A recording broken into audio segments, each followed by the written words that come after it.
Baik, sebelumnya perkenalkan kakak-kakak dari mahasiswa Universitas Muhammadiyah Kota Bumi dengan kakak sendiri Dian Katikagara dan kami kakak. Kenalin, nama saya Ayu. Nama saya Akram. Pada hari ini kita akan membahas tentang cybercrime marak terjadi di era digital. Sosialisasi ini bertujuan untuk meningkatkan kesadaran dan pengetahuan adik-adik semua tentang bahayanya cybercrime serta cara-cara untuk menghindarinya. Di sini saya ingin menjelaskan apa sih itu teknologi informasi. Nah, yang pertama itu teknologi informasi itu mencakup segala teknologi yang berhubungan dengan dunia internet, mulai dari hardware, software, dan brainware-nya juga. Hardware itu udah ada yang tahu ya Bapak? Belum ada. Hardware itu adalah perangkat keras, sedangkan software itu perangkat lunak, dan brainware itu penggunanya.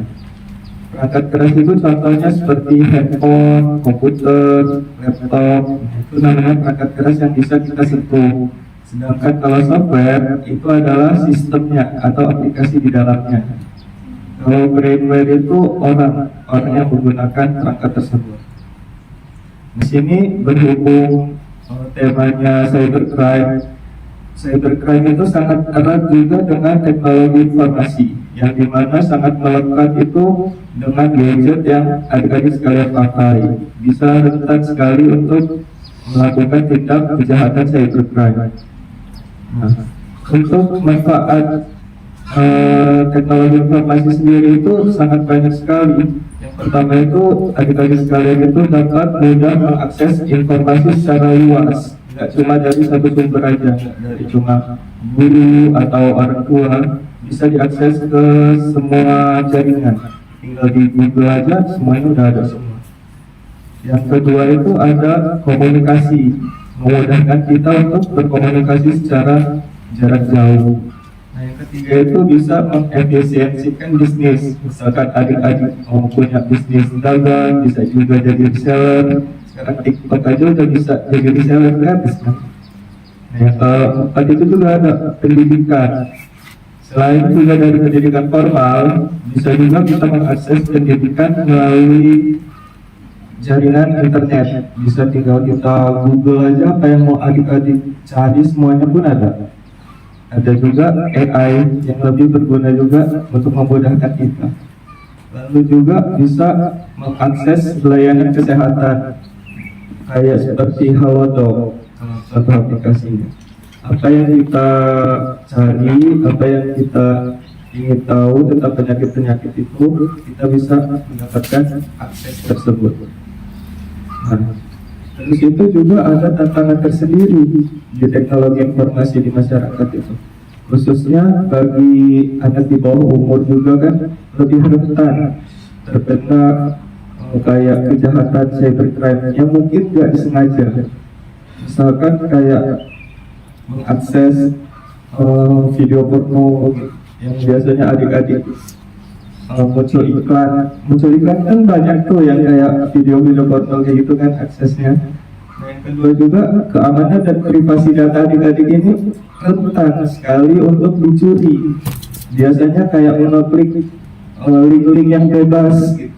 Misalkan dari browser untuk mendownload video apa drakor kalau yang cewek kan. Kalau yang cowok kayak game-game itu link phishing itu mudah sekali terbujuk atau tidak, lebih khawatir gitu data-datanya diambil sama orang. Nah, yang ketiga itu pasti efeknya yaitu adalah kecanduan. Dari kecanduan teknologi informasi khususnya gadget pasti. Sehari kalau nggak pegang gadget, nggak cuma sehari, mungkin semenit atau 5 menit nggak pegang gadgetnya, udah khawatir apa yang ketinggalan. Nah, lalu juga dampak buruknya yaitu juga bisa terkena pidana kalau adik-adik tidak hati-hati. Misalkan kayak iseng nih foto orang terus dijadiin stiker di WhatsApp gitu kan, sekarang banyak kan.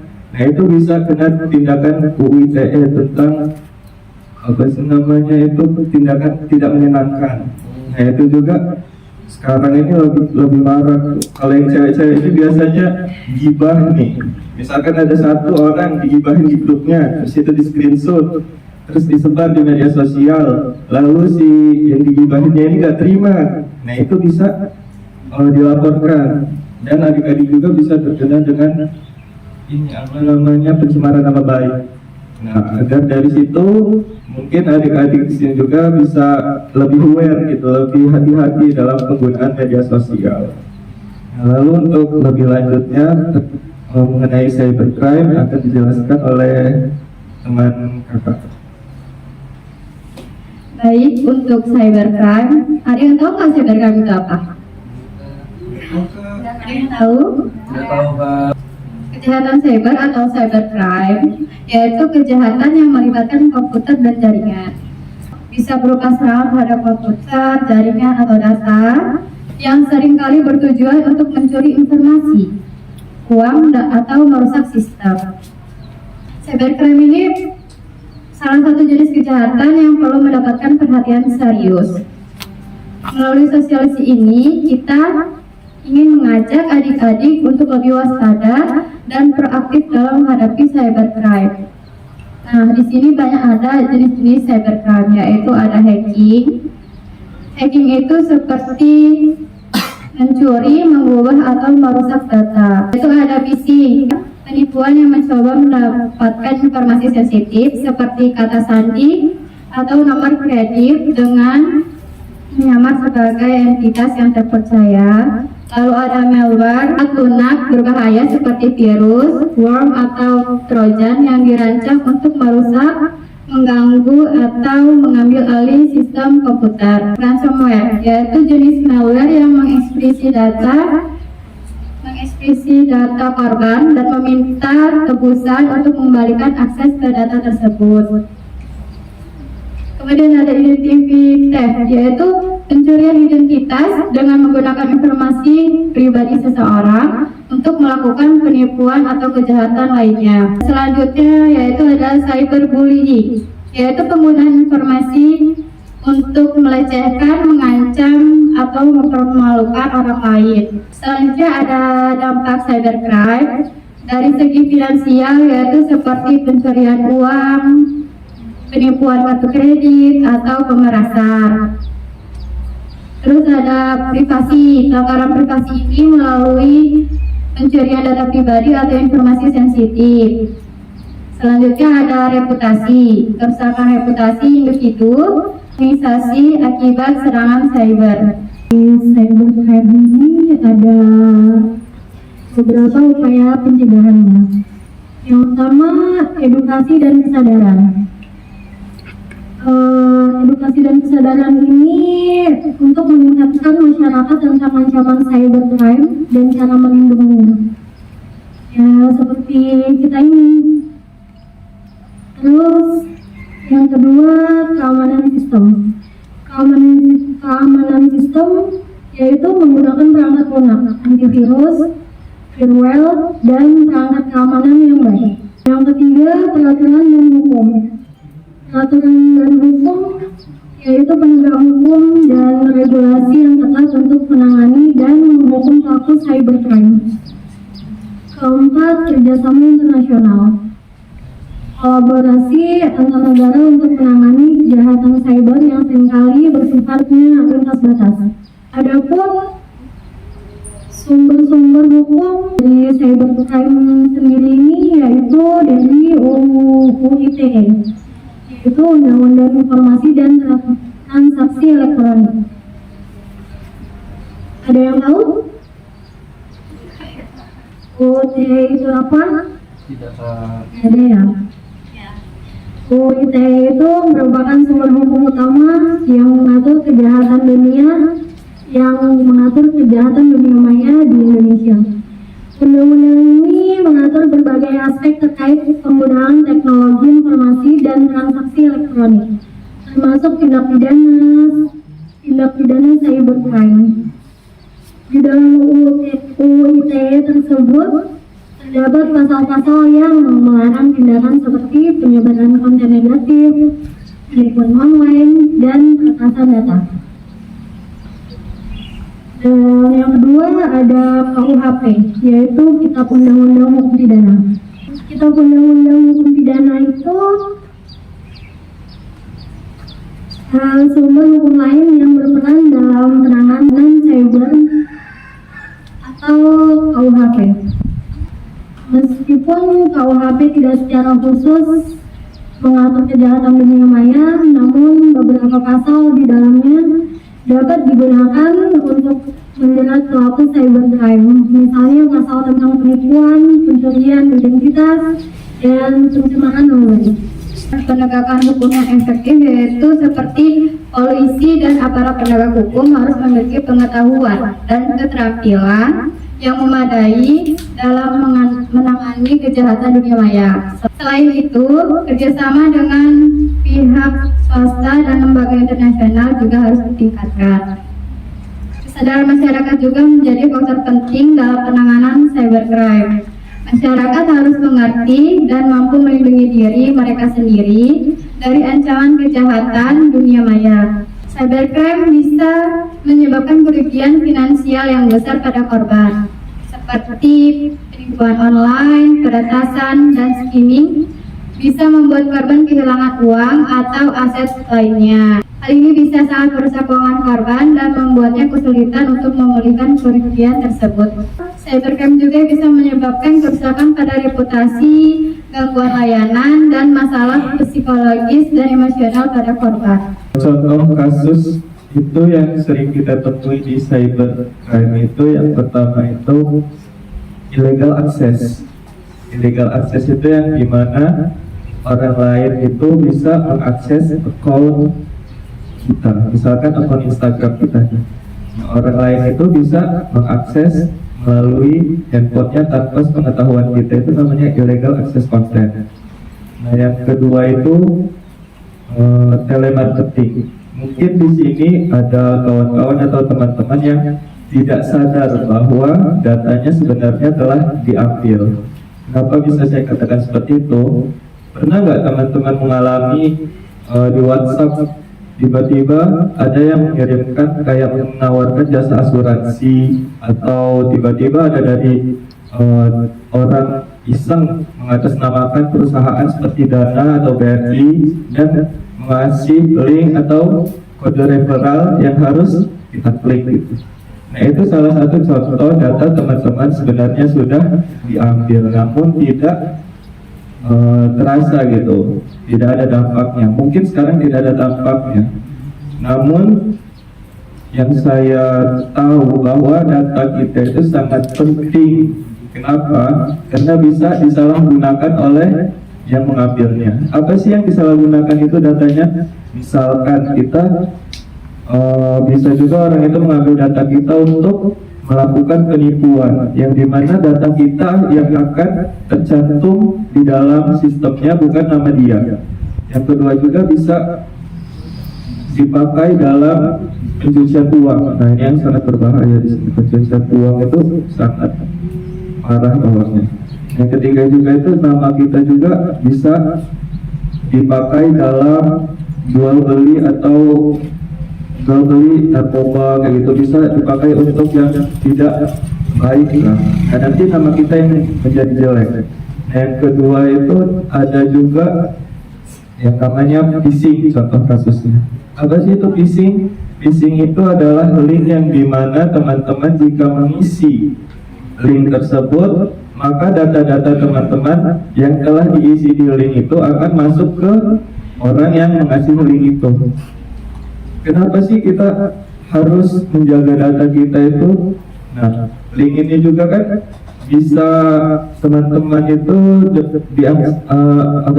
bisa dikirim melalui browser yang teman-teman klik, misalkan dalam browser yang tidak dikenal atau yang berbahaya. Misalkan kayak lagi mau download video apa gitu, terus tiba-tiba ada iklan dan iklan itu tidak sengaja teman-teman klik. Nah, itu data teman-teman juga bisa diakses melalui iklan tersebut.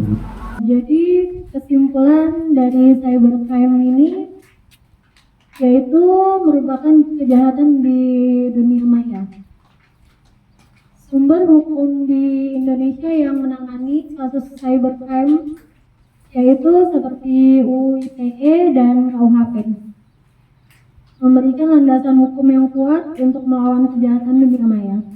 Namun, terlepas dari hukum yang berlaku, kita juga di sini harus bisa menjaga diri dari berbagai kejahatan cyber maupun kita yang melakukan kejahatan tersebut. Kemudian kakak-kakak di sini membuka sesi tanya jawab. Terus tangan, ya boleh. Nama saya Ahmad Arif Maulana. Hukum cybercrime itu penting nggak sih Kak? Ada lagi? Nama saya Tertera. Saya akan bertanya, untuk umur-umur kayak gini, untuk mencegah hukum cybercrime gimana ya Kak? Terima kasih. Apa ada lagi? Oke, Assalamualaikum warahmatullahi wabarakatuh. Sebelumnya saya izin memperkenalkan diri ya. Nama saya di sini Angga. Ingin bertanya, ini kan teknologi zaman sekarang kan canggih banget ya Kak ya. Nah, apalagi untuk kita yang masih sekolah nih, seperti belajar online atau mendownload software dari website tertentu untuk keperluan belajar. Nah, pertanyaannya ini, bagaimana sih cara mengenali link atau website phishing yang mencoba untuk meretas atau mengambil data pribadi kita? Baik, saya akan menjawab pertanyaan dari adik Arif. Penting nggak sih cybercrime ini?